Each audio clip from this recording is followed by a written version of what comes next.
ਸਤਿ ਸ਼੍ਰੀ ਅਕਾਲ ਜੀ। ਪੰਜਾਬੀ ਰੇਡੀਓ ਤੇ ਪੰਜਾਬੀ ਟੀਵੀ ਯੂਐਸਏ ਵੇਖ ਸੁਣ ਰਹੇ ਸਾਰੇ ਸਰੋਤਿਆਂ ਦਾ ਬਹੁਤ-ਬਹੁਤ ਸਵਾਗਤ ਹੈ ਇਸ ਸਮੇਂ ਦੇ ਵਿਸ਼ੇਸ਼ ਪ੍ਰੋਗਰਾਮ ਖਬਰ ਤੇ ਨਜ਼ਰ ਦੇ ਵਿੱਚ। ਇਸ ਪ੍ਰੋਗਰਾਮ ਦੇ ਵਿੱਚ ਦੇਸ਼ ਵਿਦੇਸ਼ ਦੇ ਨਾਲ ਜੁੜੀਆਂ ਹੋਈਆਂ ਅਹਿਮ ਖਬਰਾਂ ਦੇ ਉੱਪਰ ਚਾਨਣਾ ਪਾਈਦਾ ਹੈ ਤੇ ਸਾਥ ਹੁੰਦਾ ਹੈ ਸੀਨੀਅਰ ਪੱਤਰਕਾਰ ਮਿੰਟੂ ਗੁਰਸਰੀਆ ਜੀ ਦਾ। ਸੋ ਕਰਦੇ ਹਾਂ ਉਹਨਾਂ ਦਾ ਪ੍ਰੋਗਰਾਮ ਦੇ ਵਿੱਚ ਸਵਾਗਤ। ਬਹੁਤ-ਬਹੁਤ ਸਵਾਗਤ ਹੈ ਜੀ। ਜੀ ਸ਼ੁਕਰੀਆ ਸਾਰਿਆਂ ਨੂੰ। ਸਤਿ ਸ੍ਰੀ ਅਕਾਲ ਜੀ। ਸਤਿ ਸ਼੍ਰੀ ਅਕਾਲ ਜੀ। ਸੋ ਅੱਜ ਦੇ ਪ੍ਰੋਗਰਾਮ ਦੇ ਸਪਾਂਸਰਸ ਦਾ ਕਰਦੇ ਚੱਲੀਏ ਸਭ ਤੋਂ ਪਹਿਲਾਂ ਧੰਨਵਾਦ। ਖਾਲਸਾ ਇੰਸ਼ੋਰੈਂਸ ਲੰਬੇ ਸਮੇਂ ਤੋਂ ਇੰਸ਼ੋਰੈਂਸ ਦੇ ਖੇਤਰ ਦੇ ਵਿੱਚ ਸੇਵਾਵਾਂ ਨਿਭਾ ਰਹੇ ਨੇ। ਤੁਸੀਂ ਵੀ ਸੰਪਰਕ ਕਰ ਸਕਦੇ ਹੋ। ਨੰਬਰ ਹੈ 408 272 2500। ਟਿਰਕਿਆਣਾ ਇਮੀਗ੍ਰੇਸ਼ਨ ਲਾ ਫਰਮ ਜੇ ਟਿਰਕਿਆਣਾ ਉਹਨਾਂ ਨਾਲ ਸੰਪਰਕ ਕਰ ਸਕਦੇ ਹੋ ਜੇਕਰ ਇਮੀਗ੍ਰੇਸ਼ਨ ਬਾਬਤ ਕਿਸੇ ਤਰ੍ਹਾਂ ਦੀ ਸਲਾਹ ਕਰਨੀ ਹੈ। Krishan Dhanota Yuba City, Baljinder Singh Nijjar Woodland. GN lube ਵਾਲੇ ਟਰੱਕ ਵਾਸ਼ ਕਰਦੇ ਨੇ, ਆਇਲ ਚੇਂਜ ਕਰਦੇ ਨੇ, 에ਅਰ ਬ੍ਰੇਕਸ ਦਾ ਕੰਮ ਤਸੱਲੀ ਬਖਸ਼ ਕਰਦੇ ਨੇ। ਤੁਸੀਂ ਇਹਨਾਂ ਦੇ ਕੋਲੋਂ ਨਵੇਂ ਪੁਰਾਣੇ ਟਾਇਰ ਵੀ ਖਰੀਦ ਸਕਦੇ ਹੋ। ਲੋਕੇਸ਼ਨ ਸੈਂਟਾ ਨੀਲਾ ਦੀ ਹੈ। ਨਿਮਾ ਸਹੋਤਾ ਹੋਣਾ ਦਾ ਨੰਬਰ ਨੋਟ ਕਰ ਸਕਦੇ ਹੋ। ਨੰਬਰ ਹੈ 209 277 0113। Jaswinder Singh Nagra, Roswell, Avtar Singh Sangha Yuba City, Baldev Singh Kang Yuba City. ਬਹੁਤ ਬਹੁਤ ਧੰਨਵਾਦ ਹੈ ਇਹਨਾਂ ਸਾਰੇ ਸਪਾਂਸਰਸ ਦਾ। ਹੁਣ ਰੁਕ ਕਰੀਏ ਜੀ ਖਬਰਾਂ ਦਾ। ਮਿੰਟੂ ਜੀ ਸਭ ਤੋਂ ਪਹਿਲੀ ਖਬਰ ਤੇ ਆਈਏ ਤਾਂ ਪਾਇਓ ਚਾਨਣਾ ਉਧਰ ਕੁਲਦੀਪ ਸੈਂਗਰ ਜਿਹੜਾ ਇੱਕ ਰੇਪ ਕੇਸ ਦੇ ਵਿੱਚ ਸਜ਼ਾ ਯਾਫਤਾ ਸੀ, ਉਸ ਨੂੰ ਜ਼ਮਾਨਤ ਮਿਲੀ ਸੀ ਤੇ ਹੁਣ ਇਸ ਤੇ ਸੁਪਰੀਮ ਕੋਰਟ ਨੇ ਫੈਸਲਾ ਲਿਆ ਹੈ, ਨਵਾਂ ਫੈਸਲਾ ਲਿਆ ਹੈ ਜਦੋਂ ਇਹ ਮੁੱਦਾ ਤੂਲ ਫੜ ਜਾਂਦਾ ਹੈ। ਕੀ ਹੈ ਜੀ ਉਹ ਨਵਾਂ ਫੈਸਲਾ? ਬਿਲਕੁਲ ਦੇਖੋ, ਕੁਲਦੀਪ ਸੈਂਕਰ ਦੀ ਜ਼ਮਾਨਤ ਤੇ ਫਿਲਹਾਲ ਕੋਰਟ ਨੇ ਯਾਨੀ ਸੁਪਰੀਮ ਕੋਰਟ ਨੇ ਰੋਕ ਲਾ ਦਿੱਤੀ ਹੈ। ਚੀਫ ਜਸਟਿਸ ਆਫ ਇੰਡੀਆ ਬੋਲੇ ਆ ਕਿ ਜੱਜ ਤੋਂ ਵੀ ਗਲਤੀ ਹੋ ਸਕਦੀ ਆ। ਪੀੜਤ ਜੀ ਰੋਈ ਆ ਤੇ ਇਹ ਕਾਫੀ ਕਹਿ ਲਓ ਕਿ ਭਾਵੁਕ ਕਰਨ ਵਾਲੇ ਪਲ ਹੁੰਦੇ ਆ। ਤਾਂ ਬਹਰਹਾਲ ਜਿਹੜਾ ਕੁਲਦੀਪ ਸੈਂਗਰ ਆ, ਤੁਹਾਨੂੰ ਪਤਾ ਭਾਰਤੀ ਜਨਤਾ ਪਾਰਟੀ ਨੇ ਤੇ ਇਹਨਾਂ ਨੇ ਨਾ ਗੁਰਪ੍ਰੀਤ ਉਦੋਂ ਵੀ ਇਹਨੂੰ ਬਹੁਤ ਡਿਫੈਂਡ ਕੀਤਾ ਸੀ। ਜੇ ਜੀ ਪੁਰਾਣੀਆਂ ਖਬਰਾਂ ਆਪਣੇ ਆਡੀਅנס ਚੋਂ ਯਾਦ ਹੋਣ ਲੋਕਾਂ ਨੂੰ, ਤਾਂ ਉਸ ਵੇਲੇ ਵੀ ਇਹਨੂੰ ਬਹੁਤ ਡਿਫੈਂਡ ਕੀਤਾ ਗਿਆ ਸੀ। ਈਵਨ ਦੈਟ ਕਿ ਜੇ ਤੁਸੀਂ ਵੇਖੋਗੇ ਕਿ ਇਹਨੂੰ ਪਾਰਟੀ ਚੋਂ ਬਹੁਤ ਲੇਟ ਕੱਢਿਆ ਗਿਆ ਸੀ। ਸਾਨੂੰ ਤੇ ਉਹ ਸਾਰੀਆਂ ਯਾਦ ਨੇ ਗੱਲਾਂ। ਜੀ ਤੇ ਮਤਲਬ ਕਿ ਇੰਨਾ ਧੱਕਾ ਇਸ ਪਰਿਵਾਰ ਦੇ ਨਾਲ ਕਿ ਤੁਸੀਂ ਵੇਖ ਲਓ, ਕਦੇ ਟਰੱਕ ਵੱਜ ਗਿਆ, ਕਦੇ ਕੇਸ ਬਣ ਗਿਆ, ਕਦੇ ਕੁਛ ਕਦੇ ਕੁਛ ਕਦੇ ਕੁਛ। ਕੁਲਦੀਪ ਸੈਂਗਰ ਠਾਕੁਰ ਆਗੂ ਆ, ਇਹ ਜੀ ਠਾਕਰਾਂ ਚੋਂ ਆ। ਤੇ ਇਸੇ ਕਰਕੇ ਤੁਸੀਂ ਦੇਖਿਆ ਹੋਣਾ ਬ੍ਰਿਜ ਭੂਸ਼ਣ ਸਿੰਘ ਵਰਗਾ ਬੰਦਾ ਵੀ ਇਹਦੀ ਪਿੱਠ ਤੇ ਖਲੋਤਾ। ਉਹ ਸ਼ਰੇਆਮ ਆ ਕੇ ਕਹਿੰਦਾ ਕਿ ਮੇਰੇ ਨਾਲ ਵੀ ਛੜਯੰਤਰ ਹੋ ਗਿਆ ਤੇ ਇਹਦੇ ਨਾਲ ਵੀ ਛੜਯੰਤਰ ਹੋਇਆ। ਔਰ ਇਹ ਜੀ ਪਹਿਲਾ ਮੌਕਾ ਹੈ ਇਸ ਤਰ੍ਹਾਂ ਦੀ ਬੇਸ਼ਰਮੀ ਮੇਰੇ ਖਿਆਲ ਦੇ ਨਾਲ ਮੈਨੂੰ ਨਹੀਂ ਲੱਗਦਾ ਕਿਤੇ ਵੇਖਣ ਨੂੰ ਮਿਲੀ ਹੋਏਗੀ ਕਿ ਬਈ ਆਪਣੇ ਆਪ ਨੂੰ ਮਨੁੱਖ ਕਹਾਉਣ ਵਾਲੇ। ਖਾਸ ਤੌਰ ਤੇ ਤੁਸੀਂ ਵੇਖੋਗੇ ਇੱਕ ਬੀਬੀ ਤਖਤੀ ਫੜ ਕੇ ਆਈ, ਸਪੋਰਟ ਕੁਲਦੀਪ ਸੈਂਗਰ ਲਿਖ ਕੇ, ਤੇ ਕਈ ਪ੍ਰਦਰਸ਼ਨ ਦੇ ਬੀਬੀਆਂ ਸੀ, ਬਰੋਬਰ। ਇੱਕ ਨਹੀਂ ਅੱਛਾ ਜੀ ਜੀ। ਕਈ ਬੀਬੀਆਂ ਸੀ, ਉਹ ਪੂਰਾ ਗਰੁੱਪ ਹਾਂ ਸੀ ਬੀਬੀਆਂ ਦਾ। ਹਾਂ ਬਿਲਕੁਲ। ਉਹ ਇੱਕ ਤਖਤੀ ਉਹਦੀ ਫੋਟੋ ਜਿਹੜੀ ਛਪੀ ਹੈ, ਤਾਂ ਤੁਸੀਂ ਵੇਖੋ ਹੂੰ ਕਿ ਆਸਾ ਰਾਮ ਦੇ ਹੱਕ ਦੇ ਵਿੱਚ ਵੀ ਇਸ ਤਰ੍ਹਾਂ ਆ ਗਏ ਸਨ ਲੋਕ। ਜੀ ਬਿਲਕੁਲ। ਇਹਦੇ ਮਤਲਬ ਤੁਸੀਂ ਵੇਖੋ ਕਿ ਜਦੋਂ ਇਹਨੂੰ ਸਜ਼ਾ ਹੋਈ ਆ ਡੇਰੇਦਾਰ ਨੂੰ, ਰਾਮ ਡੇਰਾ ਰਹੀਮ। ਸਰਸੇ ਵਾਲੇ ਨੂੰ, ਜੀ ਹਾਂਜੀ, ਉਸ ਵੇਲੇ ਤੇ ਹਿੰਸਾ ਹੋ ਗਈ ਸੀ। ਪਰ ਜੀ ਆ ਜੀ ਬੇਸ਼ਰਮੀ ਦੀ ਇੰਤਹਾ ਹੈ ਕਿ ਕੋਈ ਸਜ਼ਾ ਯਾਫਤਾ ਬੰਦਾ ਦੋਸ਼ ਸਿੱਧੀ ਹੋ ਗਈ ਆ, ਉਹਦਾ ਇਹ ਹਾਲ ਆ ਕਿ ਜੇ ਉਹਨੂੰ ਜ਼ਮਾਨਤ ਮਿਲਦੀ ਹੈ ਤੇ ਪੀੜਤ ਕਹਿੰਦੇ ਵੀ ਸਾਨੂੰ ਅੰਦਰ ਪਾ ਦਿਓ, ਫਿਰ ਸਾਨੂੰ ਜੀ ਨਹੀਂ ਛੱਡਣਾ ਹੀ ਨਹੀਂ, ਜੀ ਵੀ ਸਾਡਾ ਜੀਣਾ ਦੁੱਭਰ ਕਰ ਦੇਗਾ। ਤਾਂ ਮਤਲਬ ਕਿ ਉਹਦੇ ਹੱਕ ਦੇ ਵਿੱਚ ਤੁਸੀਂ ਵੇਖੋ ਕਿ ਕਿਦਾਂ ਇੱਕ ਮੂਵਮੈਂਟ ਖੜੀ ਕਰ ਦਿੱਤੀ ਗਈ। ਮੈਂ ਤਾਂ ਹੈਰਾਨ ਸੀ। ਮੂਵਮੈਂਟ ਜਿੱਦਾਂ ਬਹੁਤ ਬਈ ਕੋਈ ਵੱਡੀ ਲੜਾਈ ਲੱਗਣੀ ਹੋਵੇ, ਤੇ ਜੀ ਪ੍ਰਦਰਸ਼ਨ ਦੇ ਉਲਟ ਪ੍ਰਦਰਸ਼ਨ ਤੁਸੀਂ ਹੂੰ ਵੇਖਿਆ ਹੋਣਾ। ਤੇ ਜੀ ਜਿਹੜੇ ਜੀ ਪ੍ਰਦਰਸ਼ਨਕਾਰੀ ਸੀਗੇ ਪੀੜਤ ਧਿਰ ਦੇ ਬੰਨਿਓ ਕਹਿ ਲਓ, ਜਾਂ ਪੀੜਤ ਧਿਰ ਦੇ ਸਮਰਥਨ ਦੇ ਵਿੱਚ, ਤੁਸੀਂ ਵੇਖੋ ਕਿ ਉਹਨਾਂ ਦੀ ਆਵਾਜ਼ ਦਬਾਉਣ ਵਾਸਤੇ ਪੁਲਿਸ ਵਿਸਲਾ ਮਾਰਦੀ ਪਈ ਸੀ ਕਿ ਉਹਨਾਂ ਜੀ ਦੇ ਨਾਅਰੇ ਨਾ ਸੁਣੋ। ਪੁਲਿਸ ਵੀ ਸੀਟੀ ਬਾਜ਼ ਹੋ ਗਈ। ਤਾਂ ਹੂੰ ਖੈਰ ਇਹ ਬੜਾ ਵੱਡਾ ਮਾਮਲਾ ਬਣ ਗਿਆ। ਬਹੁਤ ਲੋਕਾਂ ਨੇ ਵਿਰੋਧਤਾ ਕੀਤੀ। ਉਦਾਂ ਤੇ ਦੇਖੋ ਗੁਰਪ੍ਰੀਤ, ਜ਼ਮਾਨਤ ਕਿਸੇ ਦਾ ਵੀ ਅਧਿਕਾਰ ਹੈ, ਜੀ ਠੀਕ ਹੈ ਜੀ। ਜ਼ਮਾਨਤ ਕਸਟਡੀ ਦੇ ਹਿਸਾਬ ਨਾਲ ਕਿਸੇ ਨੂੰ ਵੀ ਮਿਲ ਸਕਦੀ ਆ। ਪਰ ਗੱਲ ਇਹ ਜੀ ਆ ਕਿ ਉੱਥੇ ਕੁਝ ਚੀਜ਼ਾਂ ਐਸੀਆਂ ਗਈਆਂ ਜਿਹੜੀਆਂ ਕਿ ਚਰਚਾ ਮੰਗਦੀਆਂ ਨੇ, ਜਿਵੇਂ ਮਸਲਨ ਕਿ ਪੋਸਕੋ ਦੇ ਤਹਿਤ ਕਿ ਇਹਨੂੰ ਪਬਲਿਕ ਸਰਵੈਂਟ ਮੰਨਣ ਤੋਂ ਹੀ ਇਨਕਾਰ ਕਰ ਦਿੱਤਾ ਕੋਰਟ ਨੇ, ਜਦ ਕਿ ਸੁਪਰੀਮ ਕੋਰਟ ਪਹਿਲਾਂ ਹੀ ਕਹਿ ਚੁੱਕਾ ਹੈ ਆਪਣੇ ਫੈਸਲੇ ਦੇ ਵਿੱਚ, ਜਿੰਨਾ ਕੁ ਮੈਨੂੰ ਯਾਦ ਆ, ਕਿ ਬਈ ਜੀ ਜੇ ਇੱਕ ਕਾਂਸਟੇਬਲ ਪਬਲਿਕ ਸਰਵੈਂਟ ਹੈ ਤੇ ਇੱਕ ਚੁਣਿਆ ਹੋਇਆ ਨੁਮਾਇੰਦਾ ਕਿਉਂ ਨਹੀਂ ਪਬਲਿਕ ਸਰਵੈਂਟ। ਜੀ ਤਾਂ ਇਸੇ ਕਰਕੇ ਜੇ ਤੁਸੀਂ ਦੇਖਿਆ ਹੋਵੇਗਾ ਤਾਂ ਸੁਪਰੀਮ ਕੋਰਟ ਦੇ ਜਿਹੜੇ ਚੀਫ ਜਸਟਿਸ ਨੇ, ਉਹਨਾਂ ਨੇ ਕਿਹਾ ਕਿ ਹਾਈ ਕੋਰਟ ਦੇ ਜਿਨ੍ਹਾਂ ਜੱਜਾਂ ਨੇ ਸਜ਼ਾ ਸਸਪੈਂਡ ਕੀਤੀ ਉਹ ਬਿਹਤਰੀਨ ਜੱਜ ਨੇ, ਨੋ ਡਾਊਟ, ਜੀ ਪਰ ਗਲਤੀ ਕਿਸੇ ਤੋਂ ਵੀ ਹੋ ਸਕਦੀ ਹੈ। ਯਾਨੀ ਸੁਪਰੀਮ ਕੋਰਟ ਨੇ ਇਹ ਪਾਇਆ ਕਿ ਕਿਤੇ ਨਾ ਕਿਤੇ ਉਸ ਫੈਸਲੇ ਦੇ ਵਿੱਚ ਗਲਤੀ ਹੋਈ ਆ, ਜੀ ਜਿਹੜਾ ਜ਼ਮਾਨਤ ਵਾਲਾ ਹੈ। ਤਾਂ ਹੂੰ ਜਿਹੜੇ ਚੀਫ ਜਸਟਿਸ ਸੂਰਿਆਕਾਂਤ ਜੀ ਨੇ, ਉਹਨਾਂ ਨੇ ਕਿਹਾ ਕਿ ਕੋਰਟ ਨੂੰ ਲੱਗਦਾ ਹੈ ਕਿ ਇਹੋ ਜਿਹੇ ਮਾਮਲਿਆਂ ਦੇ ਵਿੱਚ ਅਹਿਮ ਸਵਾਲਾਂ ਤੇ ਵਿਸਤਾਰ ਨਾਲ ਵਿਚਾਰ ਜ਼ਰੂਰੀ ਹੈ। ਆਮ ਤੌਰ ਤੇ ਕੋਰਟ ਦਾ ਸਿਧਾਂਤ ਹੈ ਕਿ ਕਿਸੇ ਵੀ ਦੋਸ਼ੀ ਜਾਂ ਵਿਚਾਰਧੀਨ ਕੈਦੀ ਨੂੰ ਰਿਹਾ ਕਰ ਦਿੱਤਾ ਗਿਆ ਹੋਵੇ ਤਾਂ ਬਿਨਾਂ ਉਸ ਨੂੰ ਸੁਣੇ ਇਹੋ ਜਿਹੇ ਹੁਕਮਾਂ ਤੇ ਰੋਕ ਨਹੀਂ ਲਾਈ ਜਾਂਦੀ। ਲੇਕਿਨ ਇਸ ਮਾਮਲੇ ਦੇ ਵਿੱਚ ਪਰਿਸਥਿਤੀਆਂ ਅਲੱਗ ਨੇ, ਕਿਉਂਕਿ ਜੀ ਆਰੋਪੀ ਦੂਜੇ ਮਾਮਲੇ ਦੇ ਵਿੱਚ ਪਹਿਲਾਂ ਤੋਂ ਹੀ ਦੋਸ਼ੀ ਠਹਿਰਾਇਆ ਜਾ ਚੁੱਕਾ ਹੈ, ਤੇ ਇਹੋ ਜਿਹੇ ਦੇ ਵਿੱਚ ਦਿੱਲੀ ਹਾਈ ਕੋਰਟ ਦੇ 23 ਦਸੰਬਰ 2025 ਵਾਲੇ ਫੈਸਲੇ ਤੇ ਰੋਕ ਲਾਈ ਜਾਂਦੀ ਹੈ। ਦੇਖੋ ਚੀਫ ਜਸਟਿਸ ਆਫ ਇੰਡੀਆ ਕੀ ਕਹਿ ਰਹੇ ਆ ਵੀ ਜੀ ਆਮ ਤੌਰ ਤੇ ਜਦੋਂ ਇਸ ਤਰ੍ਹਾਂ ਦਾ ਆਰਡਰ ਪਾਸ ਹੋ ਜਾਂਦਾ ਜ਼ਮਾਨਤ ਵਾਲਾ, ਰਿਹਾਈ ਵਾਲਾ, ਕਿ ਕਿਸੇ ਵੀ ਦੋਸ਼ੀ ਨੂੰ ਸੁਣੇ ਬਗੈਰ ਕਦੇ ਵੀ ਉਹਦੀ ਜ਼ਮਾਨਤ ਜਾਂ ਰਿਹਾਈ ਜਿਹੜੀ ਆ ਉਹ ਇਦਾਂ ਨਹੀਂ ਮਤਲਬ ਕਿ ਖਤਮ ਕੀਤੀ ਜਾਂਦੀ। ਪਰ ਇਹ ਮਾਮਲਾ ਜਿਹੜਾ ਹੈ ਉਹਦੀਆਂ ਪਰਿਸਥਿਤੀਆਂ ਵੱਖਰੀਆਂ ਨੇ, ਜੀ ਯਾਨੀ ਸੁਪਰੀਮ ਕੋਰਟ ਨੇ ਇਸ ਗੱਲ ਪਰ ਮੋਹਰ ਲਾਈ ਆ ਕਿ ਇਹ ਕੇਸ ਜਿਹੜਾ ਉਹ ਇੱਕ ਵੱਖਰੀਆਂ ਪਰਿਸਥਿਤੀਆਂ ਰੱਖਣ ਵਾਲਾ ਕੇਸ ਆ। ਜੀ ਤਾਂ ਫਿਲਹਾਲ ਮੇਰੇ ਖਿਆਲ ਦੇ ਨਾਲ ਹਾਰ ਹੋਈ ਆ ਉਹਨਾਂ ਲੋਕਾਂ ਦੀ ਜਿਹੜੇ ਇਸ ਬਲਾਤਕਾਰੀ, ਇਸ ਦਰਿੰਦੇ ਦੇ ਮਗਰ ਆ ਖਲੋਤੇ ਸਨ। ਤਾਂ ਫਿਲਹਾਲ ਪੀੜਤ ਭਾਵਕ ਸੀ ਅੱਜ, ਤੇ ਉਸਨੇ ਕਿਹਾ ਕਿ ਇਸ ਨੂੰ ਸਜ਼ਾ ਤੱਕ ਲੈ ਕੇ ਜਾਣਾ। ਤਾਂ ਫਿਲਹਾਲ ਵੱਡੀ ਖਬਰ ਹੈ ਇਸ ਵੇਲੇ ਦੀ, ਉਨਾਵ ਰੇਪ ਕੇਸ ਦਾ ਜਿਹੜਾ ਇਹ ਮੁਲਜ਼ਮ ਆ, ਇਹਦੀ ਜ਼ਮਾਨਤ ਤੇ ਆਇਆ ਜਿਹੜਾ ਫੈਸਲਾ ਉਹ ਪਲਟ ਗਿਆ ਜੀ। ਇਹ 17 ਦਾ ਮਾਮਲਾ ਹੈ ਤੇ ਚੱਲਦਾ ਚੱਲਦਾ ਜੇ ਤੁਸੀਂ ਵੇਖੋਗੇ ਤਾਂ 19 ਦੇ ਵਿੱਚ ਇਹਨੂੰ ਸਜ਼ਾ ਹੋਈ ਸੀ, ਰੇਪ ਕੇਸ ਦੇ ਵਿੱਚ ਦੋਸ਼ੀ ਠਹਿਰਾਇਆ ਗਿਆ ਸੀਗਾ। ਸੋ 6 ਸਾਲ ਬਾਅਦ ਇਹਨੂੰ ਰਾਹਤ ਮਿਲਦੀ ਜਿਹੜੀ ਆ ਉਹ ਰਹਿ ਗਈ ਸੀ।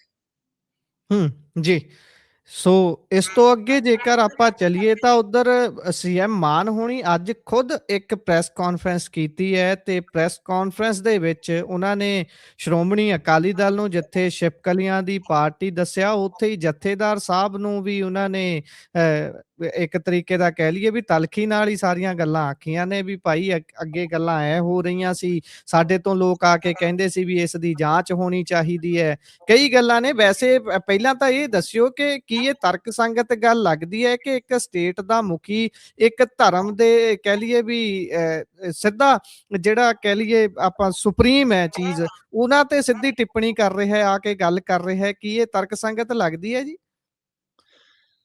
ਪਹਿਲੀ ਗੱਲ ਮੈਂ ਸਮਝਦਾ ਕਿ ਜਿਸ ਤਰ੍ਹਾਂ ਵੀ ਇਹ ਛਿਪਕਲੀਆਂ ਦੀ ਪਾਰਟੀ ਬਣ ਕੇ ਰਹਿ ਗਈ ਆ, ਇਹ ਮੇਰੇ ਖਿਆਲ ਦੇ ਨਾਲ ਅਕਾਲੀ ਦਲ ਨੂੰ ਜਿਹੜਾ ਕਹਿ ਰਹੇ ਕਿ ਛਿਪਕਲੀਆਂ ਦੀ ਮਤਲਬ ਕਿ ਕੋੜ ਕਿਰਲੀਆਂ ਦੀ ਪਾਰਟੀ ਨਹੀਂ, ਜੀ ਏਦਾਂ ਨਹੀਂ। ਕਿਸੇ ਵੀ ਪਾਰਟੀ ਪ੍ਰਤੀ ਮੇਰੇ ਖਿਆਲ ਦੇ ਨਾਲ ਇਸ ਤਰ੍ਹਾਂ ਦੇ ਸ਼ਬਦ ਨਹੀਂ ਵਰਤਣੇ ਚਾਹੀਦੇ, ਐਸਾ ਮੇਰਾ ਮੰਨਣਾ। ਦੂਜੀ ਗੱਲ ਕਿ ਵੇਖੋ ਗੱਲ ਅਸਲ ਦੇ ਵਿੱਚ ਇਹ ਆ ਕਿ ਡਾਇਨਾਸੌਰ ਜਿਹਦੀ ਜੀ ਅੱਜ ਚਰਚਾ ਹੈ, ਡਾਇਨਾਸੌਰ ਸ਼ਬਦ ਕੌਣ ਲੈ ਕੇ ਆਇਆ ਸਰ? ਜੀ ਕੌਣ ਲੈ ਕੇ ਆਇਆ ਸਰ? ਤਾਂ ਡਾਇਨਾਸੌਰ ਸ਼ਬਦ ਇਹਨਾਂ ਨਹੀਂ ਲਿਆਂਦੇ ਸਰ। ਜੀ ਜਿਹੜਾ ਉਹ ਜੁਮਲਾ ਸੀ ਕਿ 1920 ਚ ਬਣਿਆ ਅਕਾਲੀ ਦਲ 2019 ਚ ਖਤਮ ਹੋ ਜਾਏਗਾ, ਤੁਸੀਂ ਬੋਲਿਆ ਸੀ।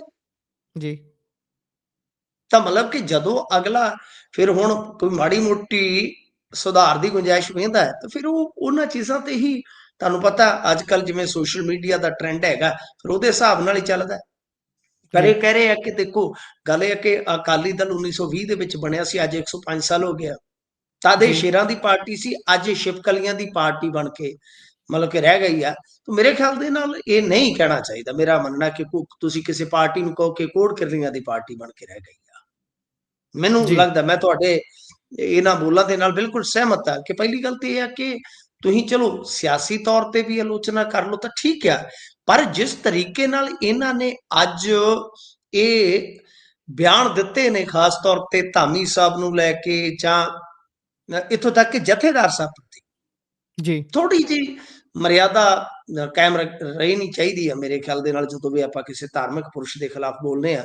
ਤਾਂ ਖੈਰ ਇਹਨਾਂ ਨੇ ਇਹ ਗੱਲ ਕਿਹਾ ਕਿ ਸਾਡੇ ਕੋਲ ਸੰਸਥਾਵਾਂ ਦੀ ਸ਼ਿਕਾਇਤ ਆਈ ਸੀ, ਇਸ ਲਈ ਅਸੀਂ FIR ਦਰਜ ਕੀਤੀ ਆ। ਪਹਿਲਾਂ ਜੀ SGPC ਨੇ ਕਾਨੂੰਨੀ ਕਾਰਵਾਈ ਦਾ ਜਿਹੜਾ ਹੈ ਉਹ ਪ੍ਰਸਤਾਵ ਪਾਸ ਕੀਤਾ ਸੀ। ਹੁਣ ਕੇਸ ਦਰਜ ਹੋਣ ਤੋਂ ਬਾਅਦ ਫਸਣ ਲੱਗੇ ਆ ਤਾਂ ਕਹਿ ਰਹੇ ਆ ਕਿ ਅੰਦਰੂਨੀ ਮਾਮਲਾ ਸਰਕਾਰ ਦਖਲ ਨਾ ਦੇਵੇ, ਸਰਕਾਰ ਕਾਨੂੰਨੀ ਕਾਰਵਾਈ ਕਰੇਗੀ। ਜੀ ਨਾਲ ਇਹਨਾਂ ਨੇ ਭਾਜਪਾ ਨੇ ਜਿਹੜਾ ਆਪਣੇ ਆਫੀਸ਼ੀਅਲ ਪੇਜ ਤੋਂ ਸਾਹਿਬਜ਼ਾਦਿਆਂ ਨਾਲ ਸੰਬੰਧਿਤ ਕਾਰਟੂਨ ਬਣਾ ਕੇ ਪਾਇਆ ਸੀਗਾ, ਜੀ ਤੇ ਮਤਲਬ ਕਿ ਉਹਦੇ ਤੇ ਵੀ ਇਹਨਾਂ ਨੇ ਗੱਲ ਕੀਤੀ ਆ ਤੇ ਕਹਿੰਦੇ ਕਿ BJP ਨੂੰ ਸਾਰਾ ਮਾਫ ਆ। ਐਸਾ ਮੈਨੂੰ ਲੱਗਦਾ ਕਿ ਨਹੀਂ ਹੋਣਾ ਚਾਹੀਦਾ। ਭਾਰਤੀ ਜਨਤਾ ਪਾਰਟੀ ਦੀ ਕਾਫੀ ਮਜ਼ਮਤ ਹੋਈ ਹੈ ਇਸ ਮਾਮਲੇ ਦੇ ਵਿੱਚ, ਤੇ CM ਮਾਨ ਜੱਸੀ ਵੀ ਇੱਕ ਵਿਵਾਦ ਹੋ ਗਿਆ ਨਾ ਕਿ ਧਾਰਮਿਕ ਗੀਤ ਸ਼ਾਇਦ ਉਹਨਾਂ ਨੇ ਕੋਈ ਗਾਇਆ ਸੀ ਤੇ ਉਹ ਕੀਰਤਨ ਕਹਿੰਦੇ ਕਿ ਜੀ ਜਿਹੜੇ ਗੜਗੱਜ ਸਾਹਿਬ ਉਹਨਾਂ ਨੇ ਆਖਿਆ ਕਿ ਇੱਕ ਸਿੱਖ ਹੀ ਕੀਰਤਨ ਕਰ ਸਕਦਾ ਹੈ। ਤਾਂ ਮਾਨ ਨੇ ਜੀ ਕਿਹਾ ਕਿ ਸਾਰੇ ਸਿੰਗਰ ਪ੍ਰੋਗਰਾਮ ਸ਼ੁਰੂ ਕਰਨ ਤੋਂ ਪਹਿਲਾਂ ਧਾਰਮਿਕ ਗੀਤ ਗਾਉਂਦੇ ਆ। ਜੱਸੀ ਦੇ ਧਾਰਮਿਕ ਗੀਤ ਤੇ ਅਕਾਲ ਤਖਤ ਸਾਹਿਬ ਦੇ ਜਥੇਦਾਰ ਕੁਲਦੀਪ ਸਿੰਘ ਗੜਗੱਜ ਨੇ ਇਤਰਾਜ਼ ਜਤਾਇਆ ਸੀ। ਤਾਂ ਜੀ ਕਹਿੰਦੇ ਆ ਕਿ ਗੜਗੱਜ ਨੇ ਕਿਹਾ ਕਿ ਕਿਸੇ ਨੇ ਤੁਹਾਡੀ ਅਪਾਇੰਟਮੈਂਟ ਕਰ ਦਿੱਤੀ, ਨੋਮੀਨੇਟ ਹੋ, ਹੁਣ ਸਿੱਖ ਪੰਥ ਦੇ ਫੈਸਲੇ ਲਓ। ਮਤਲਬ ਕਿ ਇਸ ਤਰ੍ਹਾਂ ਦੀਆਂ ਟਿੱਪਣੀਆਂ ਜਿੱਦਾਂ ਜੇ ਆਪਾਂ ਵੇਖੀਏ ਤਾਂ SGPC ਮੈਂਬਰ ਆਕਾਮਾਂ ਦੇ ਇਸ਼ਾਰੇ ਤੇ ਪ੍ਰੈਸ ਕਾਨਫਰੰਸ ਕਰ ਰਹੇ ਆ, ਫਿਰ ਪਹਿਲਾਂ ਖੁਦ ਹੀ ਕਾਨੂੰਨੀ ਕਾਰਵਾਈ ਦੇ ਅਧਿਕਾਰ ਦਿੱਤੇ, ਨਾਲ ਇਹਨਾਂ ਨੇ ਕਿਹਾ ਕਿ 5 ਸਾਲ ਦੇ ਵਿੱਚ ਕਿਹੜੀ ਕਾਰਵਾਈ ਕੀਤੀ, ਪਹਿਲਾਂ ਪਰਚੇ ਪਾਏ ਫਿਰ ਰੱਦ ਕੀਤੇ, ਸਰਕਾਰ ਤੋਂ ਐਕਟ ਪਾਸ ਕਿਉਂ ਕਰਵਾਇਆ, ਵਗੈਰਾ ਵਗੈਰਾ। ਯਾਨੀ ਜੀ SGPC ਪ੍ਰਧਾਨ ਨੂੰ ਤੇ ਕਠਪੁਤਲੀ ਦੱਸ ਦਿੱਤਾ, ਅਕਾਲ ਤਖਤ ਦੇ ਨਾਲ ਕਹਿੰਦੇ ਕਿ ਨਹੀਂ ਟਕਰਾ ਸਕਦੇ, ਇਹ ਇਹਨਾਂ ਨੇ ਗੱਲ ਕਹੀ ਆ। ਪਰ ਅਸਲ ਦੇ ਵਿੱਚ ਕਹਾਣੀ ਕਿੱਥੇ ਜੇ ਖਲੋਤੀ ਆ, ਜੇ ਆਪਾਂ ਹੁਣ ਇਹ ਗੱਲਾਂ ਜਿਹੜੀਆਂ ਨੇ ਨਾ ਬਹੁਤ ਜ਼ਿਆਦਾ ਇਹਨਾਂ ਨੇ ਕੀਤੀਆਂ, ਬਕਾਇਦਾ ਪ੍ਰੈਸ ਕਾਨਫਰੰਸ ਕੀਤੀ ਆ, ਇਹਨਾਂ ਨੂੰ ਛੱਡ ਦਈਏ ਸਾਰੀਆਂ ਗੱਲਾਂ ਨੂੰ। ਜੀ ਗੱਲ ਕਰਨ ਵਾਲੀ ਜਿਹੜੀ ਆ ਉਹ ਇਹ ਆ ਕਿ ਇਸ ਤਰ੍ਹਾਂ ਦੀ ਪੇਸ਼ੀਨਗੋਈ ਆਪਾਂ ਪਹਿਲਾਂ ਹੀ ਕਰ ਚੁੱਕੇ ਸੀ ਜੀ ਕਿ ਸਿੰਘ ਸਾਹਿਬਾਨ ਦੀ ਇਕੱਤਰਤਾ ਹੋਏਗੀ, ਕਿਉਂਕਿ ਧਾਮੀ ਸਾਹਿਬ ਹੋਰਾਂ ਨੇ ਗੇਂਦ ਸ੍ਰੀ ਅਕਾਲ ਤਖਤ ਸਾਹਿਬ ਦੇ ਪਾਲੇ ਵੱਲ ਤੱਕ ਦਿੱਤੀ ਤੇ ਉਹਨਾਂ ਨੇ ਮਤਲਬ ਕਿ ਕੱਲ ਜੇ ਤੁਸੀਂ ਵੇਖੋਗੇ ਤਾਂ ਇੱਕ ਆਦੇਸ਼ ਦੇ ਦਿੱਤਾ ਕਿ ਇਸ ਮਾਮਲੇ ਦੇ ਵਿੱਚ ਬੇਲੋੜਾ ਦਖਲ ਕਰ ਰਹੀ ਹੈ ਸਰਕਾਰ, ਤੇ ਜੀ ਕੋਈ ਵੀ ਬੰਦਾ ਪੁਲਿਸ ਕੋਲ ਨਹੀਂ ਜਾਏਗਾ ਇਸ ਮਾਮਲੇ 'ਚ। ਇੱਥੋਂ ਇਹ ਕਹਾਣੀ ਵਿਗੜੀ ਆ। ਯਾਨੀ ਇਹਨਾਂ ਨੇ ਇੱਕ ਰਸਤਾ ਲੱਭਿਆ ਸੀਗਾ ਕਿ ਬਈ ਹੁਣ ਅਕਾਲੀ ਦਲ ਜਿਹੜਾ ਥੋੜਾ ਬਹੁਤਾ ਰਿਵਾਈਵਲ ਹਾਸਲ ਕਰ ਰਿਹਾ, ਕਿ ਇਹਨਾਂ ਨੂੰ ਇਸ ਮੁੱਦੇ 'ਚ ਉਲਝਾਇਆ ਜਾਵੇ। ਉਹਨਾਂ ਨੇ ਕੁੰਡੀ ਲੱਭ ਕੇ ਤੇ ਇਹਨਾਂ ਦੇ ਉੱਤੇ ਹੀ ਆਦੇਸ਼ ਕਰਵਾ ਦਿੱਤਾ। ਹੁਣ ਤੁਹਾਨੂੰ ਪਤਾ ਹੈ ਕਿ ਇਹਨਾਂ ਦੇ ਵਿੱਚ ਬੈਠੇ ਗੁਰਸਿੱਖ ਬੰਦੇ, ਜੇ ਉਹ ਮੰਨ ਲਓ ਸ੍ਰੀ ਅਕਾਲ ਤਖਤ ਸਾਹਿਬ ਦੇ ਆਦੇਸ਼ ਤੋਂ ਪਾਸੇ ਜਾਂਦੇ ਨੇ ਤਦ ਵੀ ਫਸੇ, ਤੇ ਜੇ ਉਹ ਜੀ ਸਰਕਾਰ ਦੇ ਖਿਲਾਫ ਜਾਂਦੇ ਨੇ ਤਦ ਵੀ ਫਸੇ। ਤਾਂ ਇਸ ਤਰ੍ਹਾਂ ਮਤਲਬ ਕਿ ਇੱਕ ਸੂਰਤ-ਏ-ਹਾਲ ਬਣ ਗਈ ਆ। ਇਹ ਇੱਕ ਤਰ੍ਹਾਂ ਨਾਲ ਆਪਾਂ ਕਹਿ ਲਈਏ ਕਿ ਸਿੱਖ ਸੰਸਥਾਵਾਂ ਵਰਸਸ ਸਰਕਾਰ ਜੋ ਪਹਿਲਾਂ ਹੀ ਬਣਿਆ ਪਿਆ ਸੀ, ਉਹ ਹੁਣ ਫੇਰ ਘਮਸਾਨ ਜਿਹੜਾ ਉਹ ਮਚ ਗਿਆ। ਤਾਂ ਮੇਰੇ ਖਿਆਲ ਨਾਲ ਜਿਵੇਂ ਤੁਸੀਂ ਕਿਹਾ ਸ਼ੁਰੂ ਦੇ ਵਿੱਚ ਕਿ ਆਮ ਤੌਰ ਤੇ ਜੇ ਤੁਸੀਂ ਵੇਖੋਗੇ ਤਾਂ ਕਾਂਗਰਸ ਵੀ ਸ਼ਾਇਦ ਕਦੇ ਇਸ ਤਰ੍ਹਾਂ ਇੱਕ ਬੜੇ ਹਮਲਾਵਰ ਸ਼ੈਲੀ ਦੇ ਵਿੱਚ ਮੈਨੂੰ ਨਹੀਂ ਲੱਗਦਾ ਕਦੇ ਸਿੱਖ ਸੰਸਥਾਵਾਂ ਤੇ ਬੋਲੀ ਹੋਏਗੀ, ਪਰ ਇਹਨਾਂ ਨੇ ਬਿਲਕੁਲ ਹੁਣ ਸਾਫ਼ ਕਰ ਦਿੱਤਾ ਕਿ ਅਸੀਂ ਤੇ ਇਦਾਂ ਚੱਲਾਂਗੇ। ਤਾਂ ਦੇਖਣਾ ਜੀ ਹੋਏਗਾ, ਕਿਉਂਕਿ ਇਹਨਾਂ ਨੂੰ ਸ਼ਾਇਦ ਇਹ ਲੱਗਦਾ ਹੈ ਕਿ ਅਕਾਲੀ ਦਲ ਬਾਦਲ ਦੇ ਨਾਲ ਜਿਹੜਾ ਨਾਰਾਜ਼ ਧੜਾ ਹੈ, ਖਾਸ ਤੌਰ ਤੇ ਪੰਥਕ ਮੁੱਦਿਆਂ ਦਾ, ਕਿ ਅਸੀਂ ਉਹਨੂੰ ਨਾਲ ਘੱਟੋ ਘੱਟ ਚਲਾ ਲਈਏ। ਮੇਰੇ ਖਿਆਲ ਦੇ ਨਾਲ ਇਸ ਤਰ੍ਹਾਂ ਦੇ ਹੀ ਮੰਤਵ ਰੱਖ ਕੇ ਚੱਲੇ ਹੋਏ ਨੇ ਮਾਨ ਸਾਹਿਬ। ਪਰ ਸ਼ਬਦਾਂ ਦੀ ਮਰਿਆਦਾ ਠੀਕ ਹੈ, ਮਜ਼ਮਤ ਕਰਨਾ, ਕ੍ਰਿਟਿਸਿਜ਼ਮ ਕਰਨਾ ਹੱਕ ਹੈ, ਪਰ ਸ਼ਬਦਾਂ ਦੀ ਮਰਿਆਦਾ ਰੱਖਣੀ ਚਾਹੀਦੀ ਆ। ਅੱਜ ਜੀ ਜਦੋਂ ਇਹਨਾਂ ਨੂੰ ਟੋਪੀ ਵਾਲੇ ਕਹਿੰਦੇ ਹੁੰਦੇ ਸੀ, ਇਹਨਾਂ ਨੂੰ ਵਿਹਲੜ ਕਹਿੰਦੇ ਹੁੰਦੇ ਸੀ ਸੁਖਬੀਰ ਬਾਦਲ, ਅਸੀਂ ਉਦੋਂ ਵੀ ਇਹਨਾਂ ਗੱਲਾਂ ਦਾ ਕਹਿ ਲਓ ਕਿ ਖੰਡਨ ਕਰਦੇ ਸੀ। ਇਹਨਾਂ ਗੱਲਾਂ ਨੂੰ ਅਸੀਂ ਨਖਿੱਧਦੇ ਸੀ ਕਿ ਇਹ ਨਖੇਧੀਜਨਕ ਗੱਲਾਂ ਨੇ ਕਿ ਭਾਈ ਤੁਸੀਂ ਕਿਸੇ ਵੀ ਪਾਰਟੀ ਨੂੰ ਇਦਾਂ ਨਾ ਕਰੋ ਜਾਂ ਪਾਰਟੀ ਵਾਲੇ ਬੰਦਿਆਂ ਨੂੰ ਇਦਾਂ ਨਾ ਕਹੋ। ਤਾਂ ਮੇਰੇ ਖਿਆਲ ਨਾਲ ਮਾਨ ਸਾਹਿਬ ਹੁਣ ਤਾਂ ਪੂਰਾ ਜਲਵੇ 'ਚ ਆ ਗਏ ਨੇ ਤੇ ਇਹ ਕੰਮ ਹੁਣ ਅੱਗੇ ਚੱਲੇਗਾ। ਜੀ ਇਸ ਤੋਂ ਅੱਗੇ ਜੇਕਰ ਆਪਾਂ ਚੱਲੀਏ ਤਾਂ ਉਧਰ ਟੈਂਡਰ ਮਾਮਲੇ 'ਚ ਮਨਦੀਪ ਮੰਨੇ ਦਾ ਵੀ ਨਾਮ ਆ ਰਿਹਾ ਹੈ ਜੀ। ਦੇਖੋ ਟੈਂਡਰ ਵਾਲਾ ਮਾਮਲਾ ਜਿਹੜਾ ਸੀਗਾ ਨਾ, ਉਹ ਆਪਾਂ ਵੀਕਐਂਡ ਤੇ ਵੇਖਿਆ। ਦਰਅਸਲ ਕੀ ਹੈ ਕਿ ਅੰਮ੍ਰਿਤਸਰ ਦੇ ਵਿੱਚ ਰਣਜੀਤ ਐਵੀਨਿਊ ਦਾ ਇੱਕ ਟੈਂਡਰ ਲੱਗਾ ਸੀਗਾ। ਉਸ ਟੈਂਡਰ ਦੇ ਵਿੱਚ ਗੜਬੜੀ ਇਹ ਆ ਕਿ ਜਿਨ੍ਹਾਂ ਨੂੰ ਮਿਲਿਆ ਉਹਨਾਂ ਦੇ ਖਿਲਾਫ ਇੱਕ ਕੰਪਨੀ ਆ। ਹਾਲਾਂਕਿ ਮੈਨੂੰ ਕਿਸੇ ਨੇ ਦੱਸਿਆ ਕਿ ਇਹ ਕੰਪਨੀ ਦੇ ਅਸਲੀ ਜਿਹੜੇ ਖਿਡਾਰੀ ਆ ਉਹ ਪਰਦੇ ਦੇ ਪਿੱਛੇ ਹੀ ਆ, ਪਰ ਜੀ। ਹੁਣ ਆਪਣੇ ਕੋਲ ਕੋਈ ਦਸਤਾਵੇਜ਼ ਤੇ ਹੈ ਨਹੀਂ। ਤਾਂ ਗੱਲ ਇਹ ਹੈ ਹੂੰ। ਕਿ ਉਸ ਕੰਪਨੀ ਨੇ ਸ਼ਿਕਾਇਤ ਕੀਤੀ ਕਿ ਬਈ ਇੱਕ ਮਾਮੂਲੀ ਮਾਰਜਨ ਦੇ ਨਾਲ ਸਾਨੂੰ ਤਕਨੀਕੀ ਤੌਰ ਤੇ ਇਹਨਾਂ ਨੇ ਵੱਖ ਕਰਕੇ ਉਹ ਜਿਹੜਾ ਮਤਲਬ ਕਿ ਟੈਂਡਰ ਬਣਦਾ ਸੀਗਾ ਉਹ ਇਹਨਾਂ ਨੂੰ ਦੇ ਦਿੱਤਾ ਗਿਆ। ਜਿਹੜਾ ਸਾਡਾ ਬਣਦਾ ਸੀ ਸਾਨੂੰ ਬਿਨਾਂ ਕਿਸੇ ਗੱਲ ਤੋਂ ਬਾਹਰ ਕਰ ਦਿੱਤਾ ਗਿਆ। ਜਦੋਂ ਇਹ ਸ਼ਿਕਾਇਤ ਚੱਲ ਰਹੀ ਸੀਗੀ, ਜਦੋਂ ਇਹਦੀ ਕਹਿ ਲਓ ਕਿ ਰੌਲੀ ਜ਼ਿਆਦਾ ਪੈਣ ਲੱਗੀ, ਤਾਂ ਫਿਰ ਉਸ ਵੇਲੇ ਐਸਐਸਪੀ ਵਿਜੀਲੈਂਸ ਅੰਮ੍ਰਿਤਸਰ ਜਿਹੜੇ ਆ ਲਖਵੀਰ ਸਿੰਘ, ਇਹ ਇਨਵੋਲਵ ਹੁੰਦੇ ਆ। ਤੇ ਹੁਣ ਇਹਨਾਂ ਨੂੰ ਵੀ ਵਲੇਟਾ ਪੈ ਗਿਆ, ਇਹਨਾਂ ਨੂੰ ਸਸਪੈਂਡ ਕਰ ਦਿੱਤਾ ਗਿਆ। ਮਤਲਬ ਕਿ ਇਹ ਜਿਹੜੇ ਬੰਦੇ ਨੂੰ ਟੈਂਡਰ ਮਿਲਿਆ, ਜੋ ਜੀ। ਉਹਦੇ ਖਿਲਾਫ ਇਨਕੁਆਰੀ ਲੱਗੀ ਸੀ, ਉਸ ਇਨਕੁਆਰੀ ਦੇ ਵਿੱਚ ਫੋਨ ਕਰਦੇ ਆ, ਮਤਲਬ ਕਿ ਉਹਦੇ ਹੱਕ 'ਚ। ਜੀ। ਹੁਣ ਗੱਲ ਇਹ ਆ ਕਿ ਭਾਈ ਇਹ ਕਿਉਂ ਫੋਨ ਕਰ ਰਹੇ ਸੀ? ਇਹ ਸਵਾਲ ਤਾਂ ਬਹੁਤ ਵਾਜਬ ਆ ਕਿ ਕੀ ਗੱਲ ਜੀ। ਆ, ਇਹ ਇਹਨਾਂ ਨੂੰ ਕੋਈ ਇੰਟਰਸਟ ਸੀ ਜਾਂ ਇਹਨਾਂ ਦੀ ਕੋਈ ਲਿਹਾਜ਼ ਸੀ ਜਾਂ ਇਹ ਕੋਈ ਦਿਆਨਤਦਾਰੀ ਦਿਖਾ ਰਹੇ ਸੀ?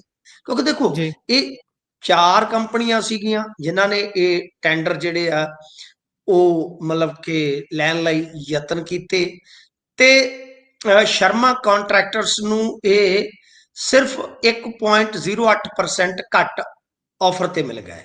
ਠੀਕ ਹੈ ਜੀ। ਜੀ। ਹੁਣ ਗੱਲ ਇਹ ਹੈ ਕਿ ਭਈ ਇਹ ਸਾਰਾ ਕੁਝ ਜਿਹੜਾ ਹੈ ਉਹ ਇਦਾਂ ਸ਼ੁਰੂ ਹੁੰਦਾ ਹੈ ਕਿ ਸੀਗਲ ਇੰਡੀਆ ਨਾਂ ਦੀ ਦੂਜੀ ਕੰਪਨੀ ਜਿਹੜੀ ਹੈ ਉਹ ਚੀਫ ਸੈਕਟਰੀ ਨੂੰ ਸ਼ਿਕਾਇਤ ਭੇਜਦੀ ਹੈ। ਸ਼ਿਕਾਇਤ ਦੇ ਵਿੱਚ ਇਹ ਕਿਹਾ ਜਾਂਦਾ ਕਿ ਸਾਰੇ ਸਾਡੇ ਦਸਤਾਵੇਜ਼ ਪੂਰੇ ਸੀਗੇ, ਜਾਣਬੁੱਝ ਕੇ ਸਾਨੂੰ ਟੈਂਡਰ ਤੋਂ ਬਾਹਰ ਕੀਤਾ ਗਿਆ। ਉਸ ਤੋਂ ਜੀ। ਬਾਅਦ ਜਿਹੜੇ ਅੰਮ੍ਰਿਤਸਰ ਦੇ ਡਿਪਟੀ ਕਮਿਸ਼ਨਰ ਆ ਉਹਨਾਂ ਦੀ ਡਾਇਰੈਕਸ਼ਨ ਤੇ ਇੱਕ ਕਮੇਟੀ ਬਣਾਈ ਜਾਂਦੀ ਆ। ਤਾਂ ਜੀ। ਦੋਸ਼ ਇਹੋ ਆ ਕਿ ਇੱਕ ਤੇ ਇਹ ਜਿਹੜੇ ਵਿਜੀਲੈਂਸ ਤੇ ਐਸਐਸਪੀ ਆ, ਉਹ ਇਹ ਚਰਚਾ ਹੈ। ਵੈਸੇ ਤੇ ਜੀ। ਤੁਸੀਂ ਵੇਖੋਗੇ ਪੂਰੇ ਮਾਮਲੇ ਦੀ ਐਫਆਈਆਰ ਹਾਲੇ ਤੱਕ ਪਤਾ ਹੀ ਨਹੀਂ ਲੱਗ ਰਿਹਾ ਕਿ ਹੋਈ ਆ ਕਿ ਨਹੀਂ, ਕਿ ਜੀ। ਕੱਲੀ ਸ਼ਿਕਾਇਤ ਆ। ਜੇ ਐਫਆਈਆਰ ਹੋਈ ਆ ਤਾਂ ਉਹ ਕਿੱਥੇ ਆ, ਉਹਦੀ ਕੋਈ ਕਾਪੀ ਹੂੰ। ਵਗੈਰਾ ਕਿਉਂ ਨਹੀਂ ਮਿਲ ਰਹੀ? ਇਹ ਇੱਕ ਵੱਡਾ ਜੀ। ਵਿਸ਼ਾ ਹੈ।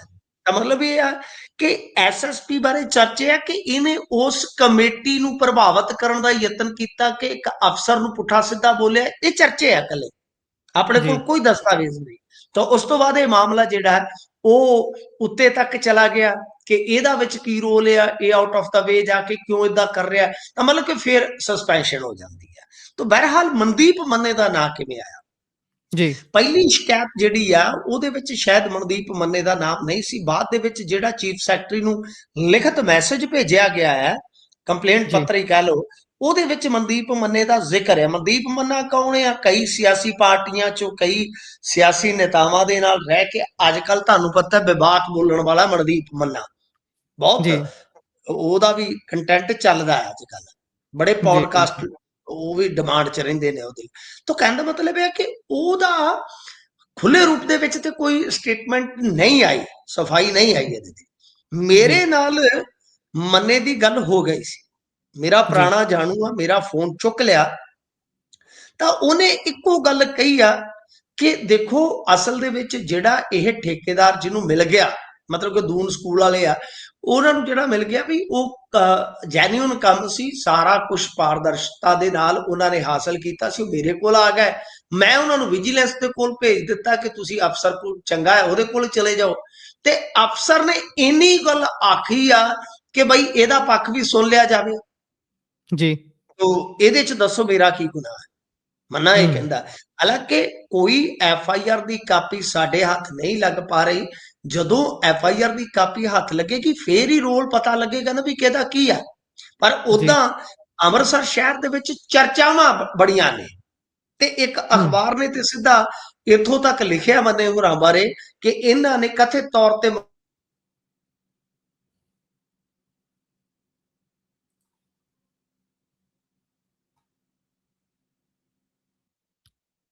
ਜੀ। ਉਹਦੇ ਵਿੱਚ ਮਤਲਬ ਕਿ ਅਖਬਾਰ ਨੇ ਕਥਿਤ ਤੌਰ ਤੇ ਇਹ ਕਿਹਾ ਕਿ ਇਹ ਇੱਕ ਤਰ੍ਹਾਂ ਦਾ ਨੈਟਵਰਕ ਬਣਿਆ ਹੋਇਆ ਸੀਗਾ, ਜਿਹਦੇ ਵਿੱਚ ਟੈਂਡਰਾਂ 'ਚ ਪ੍ਰਭਾਵ ਪਾਇਆ ਜਾਂਦਾ ਸੀ, ਮਤਲਬ ਕਿ ਕਥਿਤ ਤੌਰ ਤੇ ਕਹਿ ਲਓ ਕਿ ਜ਼ੋਰ ਪਾ ਕੇ ਬਲੈਕਮੇਲਿੰਗ ਟਾਈਪ। ਤਾਂ ਮਤਲਬ ਕਿ ਜੀ। ਹੁਣ ਮਨਦੀਪ ਮੰਨਾ ਕਹਿੰਦਾ ਕਿ ਮੇਰਾ ਤਾਂ ਕੋਈ ਰੋਲ ਬਣਦਾ ਹੀ ਨਹੀਂ, ਆਉਣ ਵਾਲੇ ਦਿਨਾਂ ਦੇ ਵਿੱਚ ਮੈਂ ਬੋਲਾਂਗਾ ਵੀ ਤੇ ਸਰਕਾਰ ਦੇ ਪੋਲ ਵੀ ਖੋਲਾਂਗਾ। ਪਰ ਜੀ। ਬਹਰਹਾਲ ਜੇ ਆਪਾਂ ਵੇਖੀਏ ਤਾਂ ਇਹ ਅੰਮ੍ਰਿਤਸਰ ਟੈਂਡਰ ਵਾਲਾ ਮਾਮਲਾ ਜਿਹੜਾ ਬਹੁਤ ਹੀ ਜ਼ਿਆਦਾ ਇਹਦਾ ਰਾਇਤਾ ਖਿਲਰ ਗਿਆ ਜੀ। ਜੀ, ਦੇਖਦੇ ਹਾਂ ਹੁਣ ਇਹ ਇਕੱਠਾ ਹੁੰਦਾ ਜਾਂ ਨਹੀਂ, ਕੀ ਬਣਦਾ ਹੈ।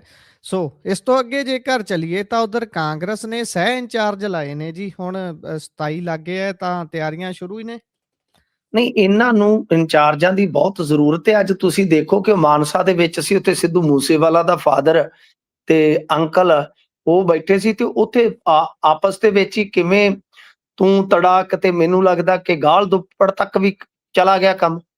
ਜੀ। ਜੀ। ਇਹਨਾਂ ਨੂੰ ਇੰਚਾਰਜਾਂ ਦੀ ਜ਼ਰੂਰਤ ਹੈ, ਤੇ ਮੈਨੂੰ ਲੱਗਦਾ ਕਿ ਕੱਲੇ-ਕੱਲੇ ਬੰਦੇ ਤੇ ਇੰਚਾਰਜ ਲਾਉਣਾ ਪੈਣਾ, ਜਿਹੜਾ ਹਾਲ ਇਹਨਾਂ ਦਾ ਹੋਇਆ ਪਿਆ ਕਾਂਗਰਸੀਆਂ ਦਾ। ਤਾਂ ਬਹਰਹਾਲ ਲੰਮੇ ਸਮੇਂ ਬਾਅਦ, ਮੁੱਦਤਾਂ ਬਾਅਦ ਮੇਰੇ ਖਿਆਲ ਦੇ ਨਾਲ ਮੈਂ ਕੋਈ ਇਸ ਤਰ੍ਹਾਂ ਦੀ ਖਬਰ ਦੇਖ ਰਿਹਾ ਕਿ ਪੰਜਾਬ ਦੇ ਵਿੱਚ ਕੋਈ ਨੈਸ਼ਨਲ ਪਾਰਟੀ ਜਿਹੜੀ ਹੈ ਉਹ ਸਹਿ ਇੰਚਾਰਜ, ਹੁਣ ਦੇਖੋ ਪੰਜਾਬ ਮਾਮਲਿਆਂ ਦੇ ਇੰਚਾਰਜ ਤੇ ਹੋ ਗਏ ਜਿਹੜੇ ਹੈਗੇ ਨੇ ਬਘੇਲ ਸਾਹਿਬ, ਤੇ ਜੀ। ਉਸ ਤੋਂ ਬਾਅਦ ਜੇ ਤੁਸੀਂ ਦੇਖੋਗੇ ਤਾਂ ਦਲਵੀ ਸਾਹਿਬ ਵੀ ਸੀਗੇ, ਦੋ ਇਹਨਾਂ ਨੇ ਹੋਰ ਲਾ ਦਿੱਤੇ ਨੇ। ਤਾਂ ਉਹਦੇ ਜੀ। ਵਿੱਚ ਕੀ ਆ ਕਿ ਕਾਂਗਰਸ ਦੇ ਇਹ ਫਾਰਮੂਲੇ ਦੇ ਮੁਤਾਬਕ ਕਿ ਪੰਜਾਬ ਨੂੰ ਵੱਖ-ਵੱਖ ਹਿੱਸਿਆਂ 'ਚ ਵੰਡ ਕੇ, ਮਤਲਬ ਕਿ 6-7 ਜ਼ਿਲ੍ਹੇ ਕਿਸੇ ਨੂੰ ਦੇ ਦਿੱਤੇ, 6-7 ਜ਼ਿਲ੍ਹੇ ਕਿਸੇ ਨੂੰ ਦੇ ਦਿੱਤੇ, 6-7 ਜ਼ਿਲ੍ਹੇ ਕਿਸੇ ਨੂੰ ਦੇ ਦਿੱਤੇ।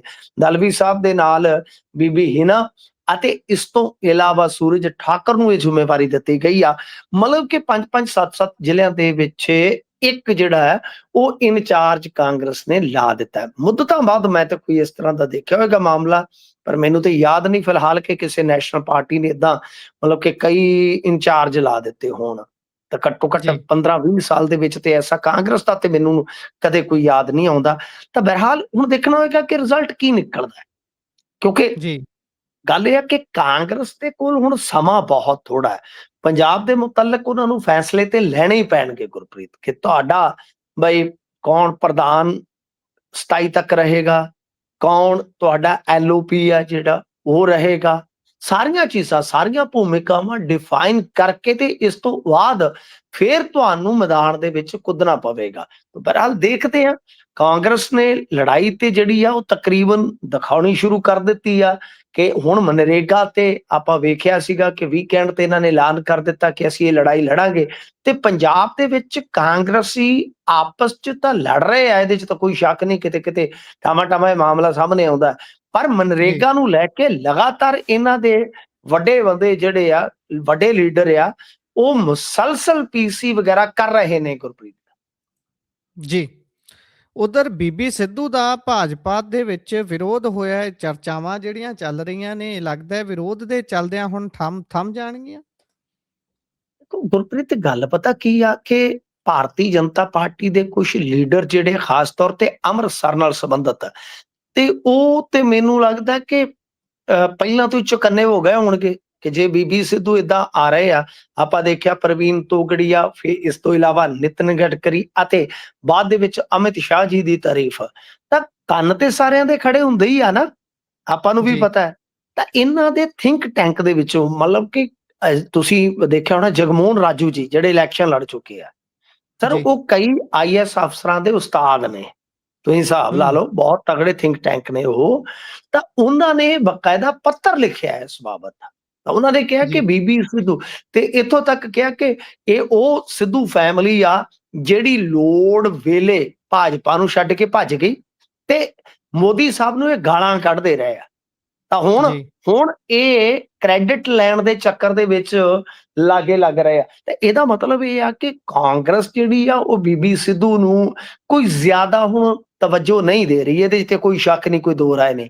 ਪਰ ਭਾਰਤੀ ਜਨਤਾ ਪਾਰਟੀ ਦੇ ਵਿੱਚੋਂ ਜਗਮੋਹਨ ਰਾਜੂ ਜੀ ਦਾ ਇਹ ਬਿਆਨ ਆਉਣਾ, ਤਾਂ ਮੇਰੇ ਖਿਆਲ ਦੇ ਨਾਲ ਇਹ ਇਕੱਲਾ ਉਹਨਾਂ ਦਾ ਬਿਆਨ ਨਹੀਂ, ਕਿਤੇ ਨਾ ਕਿਤੇ ਲੱਗਦਾ ਹੈ ਕਿ ਦੂਜੇ ਲੀਡਰਾਂ ਨੇ ਵੀ ਮੌਨ ਸਹਿਮਤੀ ਦਿੱਤੀ ਹੈ ਇਸ ਮਾਮਲੇ 'ਚ ਕਿ ਤੁਸੀਂ ਬੋਲੋ। ਤਾਂ ਜੀ। ਜਗਮੋਹਨ ਰਾਜੂ ਹੋਰਾਂ ਦੀ ਆਵਾਜ਼ ਦਾ ਅਸਰ ਜ਼ਰੂਰ ਆ। ਤਾਂ ਬੀਬੀ ਸਿੱਧੂ ਜੇਕਰ ਇਹ ਸੋਚ ਕੇ ਚੱਲਦੇ ਨੇ ਕਿ ਉਹਨਾਂ ਵਾਸਤੇ ਕੋਈ ਦੂਜੀ ਡਗਰ ਜਿਹੜੀ ਹੈ ਉਹ ਇੱਕ ਬਦਲ ਹੋ ਸਕਦੀ ਹੈ, ਤਾਂ ਉਹਦੇ ਵਿੱਚ ਭਾਰਤੀ ਜਨਤਾ ਪਾਰਟੀ 'ਚ ਜਿਵੇਂ ਆਪਾਂ ਕਹਿ ਰਹੇ ਹਾਂ ਕਿ ਉਹ ਪਹਿਲਾਂ ਹੀ ਖਲਬਲੀ ਮਚ ਗਈ ਆ ਕਿ ਬੀਬੀ ਸਿੱਧੂ ਇੱਧਰ ਨੂੰ ਆਉਣ ਨੂੰ ਫਿਰਦੇ ਆ। ਤਾਂ ਫਿਲਹਾਲ ਆਪਾਂ ਕਹਿ ਲਈਏ ਕਿ ਨਵਜੋਤ ਸਿੰਘ ਸਿੱਧੂ ਖਾਮੋਸ਼ ਨੇ, ਪਰ ਬੀਬੀ ਲਗਾਤਾਰ ਸਰਗਰਮ ਹੈ। ਗੁਰਪ੍ਰੀਤ, ਇਹਦੇ 'ਚ ਕੋਈ ਸ਼ੱਕ ਨਹੀਂ, ਕੋਈ ਦੋ ਰਾਏ ਨਹੀਂ। ਤਾਂ ਇਹ ਸ਼ੁਭ ਸੰਕੇਤ ਨਹੀਂ ਹੈ ਬੀਬੀ ਸਿੱਧੂ ਲਈ, ਕਿਉਂਕਿ ਕਾਂਗਰਸ ਦੇ ਵਿੱਚ ਉਹ ਪਹਿਲਾਂ ਹੀ ਘਮਸਾਨ ਮਚਾ ਚੁੱਕੇ, ਤੇ ਜੇ ਭਾਰਤੀ ਜਨਤਾ ਪਾਰਟੀ 'ਚ ਉਹਨਾਂ ਦਾ ਵਿਰੋਧ ਸ਼ੁਰੂ ਹੋ ਗਿਆ ਤਾਂ ਕੱਲ ਨੂੰ ਜੇ ਉਹਨਾਂ ਦਾ ਕਿਤੇ ਸੂਤ ਲੱਗੇਗਾ ਜਾਂ ਮਨ ਕਰੇਗਾ ਤਾਂ ਮੇਰੇ ਖਿਆਲ ਦੇ ਨਾਲ ਔਖਾ ਹੋ ਜਾਣਾ ਭਾਜਪਾ 'ਚ ਵੀ। ਜੀ ਬਿਲਕੁਲ। ਇਸ ਤੋਂ ਅੱਗੇ ਜੇਕਰ ਚੱਲੀਏ ਤਾਂ ਖਬਰ ਆਉਂਦੀ ਹੈ ਅੱਜ ਦਿਨ ਦੇ ਸਮੇਂ ਵੀ ਚੰਨੀ ਦੇ ਘਰ ਦੇ ਲਾਗੇ ਫਾਇਰਿੰਗ ਹੋ ਗਈ, ਤੇ ਇਹਦੇ 'ਚ ਫਾਇਰਿੰਗ ਦਾ ਜ਼ਿਕਰ ਸ਼ਾਇਦ ਘੱਟ ਹੋਇਆ ਹੋਵੇ, ਵੀ ਚੰਨੀ ਦੇਖੋ, ਦੇ ਘਰ ਦੇ ਲਾਗੇ ਪਹਿਲੀ ਗੱਲ ਹੋਈ ਹੈ, ਤੇ ਇਹਨੂੰ ਜ਼ਿਆਦਾ ਉਛਾਲਿਆ ਜਾਂਦਾ ਹੈ। ਹਾਂਜੀ, ਦੇਖੋ ਇਹ ਨਾ ਸਨਸਨੀ ਬਣ ਜਾਂਦੀ ਆ ਕਿ ਮਾਮਲਾ ਕੁਛ ਹੁੰਦਾ ਹੈ, ਮੀਡੀਆ ਉਸਨੂੰ ਪਹਿਲੀ ਨਜ਼ਰੇ ਕੁਛ ਹੋਰ ਦਿਖਾ ਦਿੰਦਾ ਹੈ ਕਿ ਦਰਅਸਲ ਉਹ ਲਾਗੇ ਕੋਈ ਪਲਾਟ ਸੀਗਾ, ਉਹਦੇ ਵਿੱਚ ਗੱਡੀਆਂ-ਗੁੱਡੀਆਂ ਵੀ ਲੱਗਦੀਆਂ ਨੇ ਇਹਨਾਂ ਦੀਆਂ, ਕਿ ਉੱਥੇ 2 ਧਿਰਾਂ ਕਿਤੇ ਟਕਰਾ ਗਈਆਂ ਜੀ। ਜੀ, ਹੁਣ ਉੱਥੇ ਫਾਇਰ ਹੋ ਗਿਆ। ਇੱਕ ਮੈਂ ਜੀ, ਦੇਖਿਆ ਕਿ ਸ਼ਾਇਦ ਮੌਕੇ ਤੇ ਰਿਵਾਲਵਰ ਵੀ ਪਿਆ। ਗੱਲ ਇਹ ਆ ਕਿ ਦੁਪਹਿਰੇ 3 ਕੁ ਵਜੇ ਦੀ ਗੱਲ ਆ, ਤੇ ਇਹ ਜਿਹੜਾ ਸਾਰਾ ਕੁਛ ਹੋਇਆ, ਉਹ ਗੱਡੀ ਦੀ ਖਰੀਦੋ-ਫਰੋਖਤ ਨੂੰ ਲੈ ਕੇ ਹੋਇਆ ਕਿ ਪੈਸੇ ਲੈਣ ਦੇ ਬਾਅਦ ਵੀ ਕਿਸੇ ਨੇ ਕਾਰ ਜਿਹੜੀ ਆ ਉਹ ਦੂਸਰੇ ਨੂੰ ਵੇਚ ਦਿੱਤੀ। ਤਾਂ ਸਾਢੇ ਕੁ ਜੀ, 3 ਲੱਖ ਰੁਪਏ ਦਾ ਰੌਲਾ ਸੀਗਾ, ਤੇ ਇਸ ਦਰਮਿਆਨ ਮਤਲਬ ਕਿ ਜਿਹੜਾ ਗੋਲੀ ਚਲਾਉਣ ਵਾਲਾ ਸੀ, ਉਸਨੂੰ ਫੜ ਵੀ ਲਿਆ ਗਿਆ ਸੀਗਾ। ਤੇ ਵੈਸੇ ਵੀ ਜੀ, ਤੁਸੀਂ ਦੇਖੋਗੇ 32 ਬੋਰ ਦੇ ਜਿਹੜੇ ਹਥਿਆਰ ਹੁੰਦੇ ਆ ਨਾ, ਇਹ ਮਾਰ ਘੱਟ ਕਰਦੇ ਆ, ਕੁੱਟ ਜ਼ਿਆਦਾ ਪਵਾਉਂਦੇ ਆ, ਤਾਂ ਉਹਨੂੰ ਫੜ ਲਿਆ। ਤੇ ਜੀ, ਗੱਲ ਇਹ ਆ ਕਿ ਹੁਣ ਇਸ ਮਾਮਲੇ ਦੇ ਵਿੱਚ ਜੇ ਆਪਾਂ ਵੇਖੀਏ ਤੇ ਚੰਨੀ ਦਾ ਕੋਈ ਲੈਣਾ ਦੇਣਾ ਨਹੀਂ ਹੈ। ਚੰਨੀ ਦੀ ਜੀ, ਰਿਹਾਇਸ਼ ਦੇ ਲਾਗੇ ਘਟਨਾ ਜ਼ਰੂਰ ਘਟੀ ਆ ਗੁਰਪ੍ਰੀਤ। ਹਾਂ, ਲਾਅ ਐਂਡ ਆਰਡਰ ਦੀ ਆਪਾਂ ਗੱਲ ਜ਼ਰੂਰ ਕਰ ਸਕਦੇ ਹਾਂ ਕਿ ਕੋਈ ਦਿਨ ਕੋਈ ਤਿਉਹਾਰ ਖਾਲੀ ਨਹੀਂ ਜਾਂਦਾ ਜਿੱਦਣ ਆਪਣੇ ਪੰਜਾਬ 'ਚ ਗੋਲੀ ਨਹੀਂ ਚੱਲਦੀ। ਤੇ ਜੇ ਕੋਈ ਇਧਰੋਂ ਸੁੱਕਾ ਦਿਨ ਲੰਘ ਜਾਵੇ, ਆ ਜਿਹੜੀਆਂ ਜੀ, ਕ੍ਰਾਈਮ ਕਰਨ ਵਾਲੀਆਂ ਟੋਲੀਆਂ ਇਹਨਾਂ ਤੋਂ ਸੁੱਕਾ ਲੰਘ ਜਾਵੇ, ਤੇ ਆਪਣੇ ਪੰਜਾਬੀ ਲਾਇਸੈਂਸੀ ਅਸਲੇ ਨਾਲ ਕੱਢ ਲੈਂਦੇ ਨੇ ਫਾਇਰ, ਠਾਠਾਂ ਤੇ ਬਿਲਕੁਲ। ਕਰਾਈ ਰੱਖਦੇ ਆ। ਮੈਂ ਤਾਂ ਅੱਗੇ ਕਹਿੰਦਾ ਕਿ ਇਹਨਾਂ ਨੂੰ ਸ਼ੁਕਰ ਕਰੋ ਤੋਪਾਂ ਦੇ ਲਾਇਸੈਂਸ ਨਹੀਂ ਮਿਲੇ, ਨਹੀਂ ਤੇ ਇਹਨਾਂ ਨੇ ਤੇ ਮਾਰ-ਮਾਰ ਗੋਲੇ ਸਫਾਈ ਦੇ ਡਾ ਦਿਆ ਕਰਨੇ ਸੀਗੇ। ਫਿਲਹਾਲ ਹੂੰ, ਕਹਿ ਸਕਦੇ ਆ ਕਿ ਲਾਅ ਐਂਡ ਆਰਡਰ ਦਾ ਜਿਹੜਾ ਸੈਂਸਿਟਿਵ ਮਾਮਲਾ ਹੈ ਨਾ, ਉਹ ਵਿਗੜਿਆ ਹੀ ਪਿਆ। ਉਹਦੇ 'ਚ ਤੇ ਆਪਾਂ ਕਹਿ ਸਕਦੇ ਕਿ ਕਿਤੇ ਵੀ ਕੁਝ ਵੀ ਹੋ ਸਕਦਾ ਹੈ। ਹੂੰ। ਲਾਅ ਐਂਡ ਆਰਡਰ ਦੀ ਤਾਂ ਇੰਨੀ ਮਾੜੀ ਹਾਲਤ ਹੈ, ਤੁਹਾਡੀ ਜਾਣਕਾਰੀ ਦੇ ਲਈ, ਸਰੋਤਿਆਂ ਦੀ ਜਾਣਕਾਰੀ ਦੇ ਲਈ ਦੱਸੀਏ ਵੀ ਅੱਜ ਜਲੰਧਰ ਵੈਸਟ 'ਚ ਆਮ ਆਦਮੀ ਪਾਰਟੀ ਨੂੰ ਛੱਡ ਕੇ ਹੋਰ ਸਾਰੀਆਂ ਪਾਰਟੀਆਂ ਨੇ ਇਕੱਠੇ ਹੋ ਕੇ ਇਕੱਠ ਕੀਤਾ, ਇੱਕ ਮਹਾਂ ਪੰਚਾਇਤ ਵਰਗਾ ਮਾਹੌਲ ਉੱਥੇ ਬਣਾਇਆ ਹੋਇਆ ਸੀ। ਅਗਲੇ ਕਹਿੰਦੇ ਵੀ ਸਾਡੇ 80 ਲੱਖ ਰੁਪਏ ਦੀ ਲੁੱਟ ਹੋ ਗਈ, ਉਸ ਤੋਂ ਪਹਿਲਾਂ ਆਏ ਦਿਨ ਕਤਲ ਹੋ ਰਹੇ ਨੇ, ਤੇ ਹਾਲ ਇਹ ਹੈ ਵੀ ਉਹ ਹਾਲੇ ਕਰ ਹੀ ਰਹੇ ਸੀ ਆਪਣਾ ਸਾਰਾ ਤਾਮਝਾਮ, ਤੇ ਉਸੇ ਵੇਲੇ ਖਬਰ ਆ ਜਾਂਦੀ ਹੈ ਕਿ ਇੱਕ 20 ਸਾਲ ਦਾ ਨੌਜਵਾਨ ਉਸਦੇ ਦੋਸਤ ਨੇ ਘਰ ਦੇ ਅੰਦਰ ਉਸੇ ਜਗ੍ਹਾ ਤੇ ਮਾਰ ਦਿੱਤਾ ਵੈਸਟ ਦੇ ਵਿੱਚ। ਇਹ ਤਾਂ ਲਾਅ ਐਂਡ ਆਰਡਰ ਦੀ ਹਾਲਤ ਹੈ ਜੀ। ਨਹੀਂ, ਬਿਲਕੁਲ ਤੁਹਾਡੀ ਗੱਲ ਸਹੀ ਹੈ ਕਿ ਲਾਅ ਐਂਡ ਆਰਡਰ ਤਾਂ ਵਾਕਿਆ ਡਰਾਵਣਾ ਬਣ ਗਿਆ, ਡਰਾਵਣਾ ਬਣ ਗਿਆ। ਜੀ।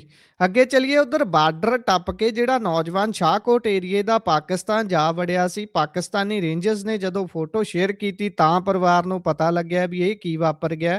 ਹੁਣ ਉਹਨੂੰ ਲੈ ਕੇ ਇੱਕ ਜਾਣਕਾਰੀ ਆ ਰਹੀ ਹੈ ਵੀ ਭਾਈ ਉਹ ਇਨਕਾਰੀ ਹੋ ਗਿਆ ਭਾਰਤ ਵੱਲ ਆਉਣ ਤੋਂ, ਅਜਿਹਾ ਕਿਉਂ ਜੀ?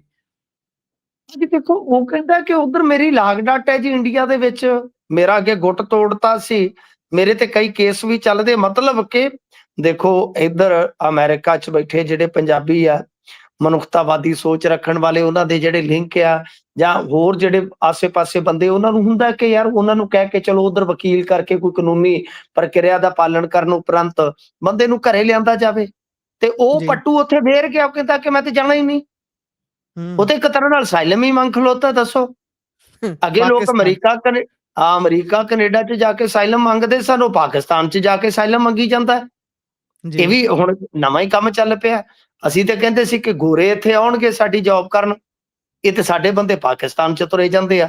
ਤਾਂ ਇਹ ਮਾਮਲਾ ਰੌਚਕ ਹੋ ਗਿਆ। ਅੱਗੇ ਇੱਕ ਬੀਬੀ ਗਈ ਸੀ ਆ ਸਾਡੇ ਏਰੀਏ ਦੀ, ਉਹ ਅਜੇ ਤੱਕ ਨਹੀਂ ਮੁੜੀ, ਤੇ ਮੁੜਨਾ ਜੀ, ਮੈਨੂੰ ਲੱਗਦਾ ਇਹਨੇ ਵੀ ਨਹੀਂ ਗਾ।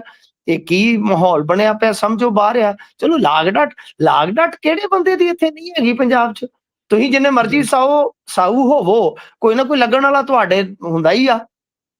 ਨਹੀਂ ਫਿਰ ਠੀਕ ਹੈ ਨਾ ਇਹ ਜੀ। ਮਿੰਟੂ ਜੀ ਇਹ ਲਾਅ ਐਂਡ ਆਰਡਰ ਦੀ ਸਥਿਤੀ ਤੇ ਵੀ ਤਾਂ ਸਵਾਲ ਹੀ ਹੈ ਵੀ ਬੰਦੇ ਨੂੰ ਕਾਨੂੰਨ 'ਚ ਯਕੀਨ ਹੀ ਨਹੀਂ ਰਿਹਾ, ਅਗਲਾ ਕਹਿੰਦਾ ਵੀ ਇੱਥੋਂ ਨਿਕਲੋ। ਨਹੀਂ, ਨਹੀਂ ਉਹਨੂੰ ਯਕੀਨ ਨਹੀਂ ਹੈਗਾ, ਪਰ ਉਹ ਗੱਲ ਇਹ ਹੈ ਜੀ, ਕਿ ਉਹਦੇ ਬਾਰੇ ਇਹ ਵੀ ਚਰਚਾ ਹੈ ਨਾ ਕਿ ਮੈਂ ਇੱਕ ਅਖਬਾਰ 'ਚ ਪੜ੍ਹਿਆ ਸੀ, ਮੈਂ ਇਹਦੀ ਪੁਸ਼ਟੀ ਤਾਂ ਨਹੀਂ ਕਰਦਾ, ਤੇ ਉਹ ਕਹਿੰਦੇ ਜੀ, ਵੀ ਖਾਂਦਾ-ਪੀਂਦਾ ਸੀਗਾ, ਤੇ ਕਿਸੇ ਨੇ ਦੱਸਤਾ ਜੀ, ਵੀ ਉੱਧਰ ਸਮਾਨ ਸਸਤਾ ਹੈ। ਹੁਣ ਕਿਤੇ ਇਹ ਵੀ ਤਾਂ ਨਹੀਂ ਹੈ, ਇਹ ਵੀ ਕਿਤੇ ਫੈਕਟ ਤਾਂ ਨਹੀਂ ਹੈਗਾ ਕਿ ਕੋਈ ਹੁਣ ਇਹਦੇ ਤੇ ਤਾਂ ਕੋਈ ਗੱਲ ਸਾਹਮਣੇ ਆਵੇ ਤੇ ਤਦ ਹੀ ਕਿਹਾ ਜਾ ਸਕਦਾ ਹੈ ਕਿ ਕੋਈ ਉਹ ਪੱਕਾ ਤੇ ਨਹੀਂ ਹੋਇਆ ਪਿਆ ਇਸੇ ਗੱਲ ਤੇ ਕਿ ਯਾਰ ਇੱਧਰ ਜੀ। ਕੰਮ ਸਸਤਾ ਹੈ। ਉਹ ਗੱਲ ਹੂੰ, ਕਈ ਕਿਸਮ ਦੀ ਦੱਸਦੇ ਕਿ ਪਹਿਲਾਂ ਘੁਲਦਾ ਸੀ ਅੱਛਾ ਖਾਸਾ, ਪਰ ਪਰਿਵਾਰ ਵਾਲੇ ਕਹਿੰਦੇ ਆ ਕਿ ਕੁਝ ਸਮੇਂ ਤੋਂ ਕਸੰਗਤ 'ਚ ਪੈ ਕੇ ਵੀ ਮਤਲਬ ਕਿ ਜਿੱਦਾਂ ਬੰਦਾ ਸਟ੍ਰੈਸ ਜੇ 'ਚ ਚਲੇ ਜਾਂਦਾ, ਉਹ ਓਦਾਂ ਦੇ ਹਾਲਤ ਇਹਦੇ ਹੋਏ ਪਏ ਸੀਗੇ। ਜੀ।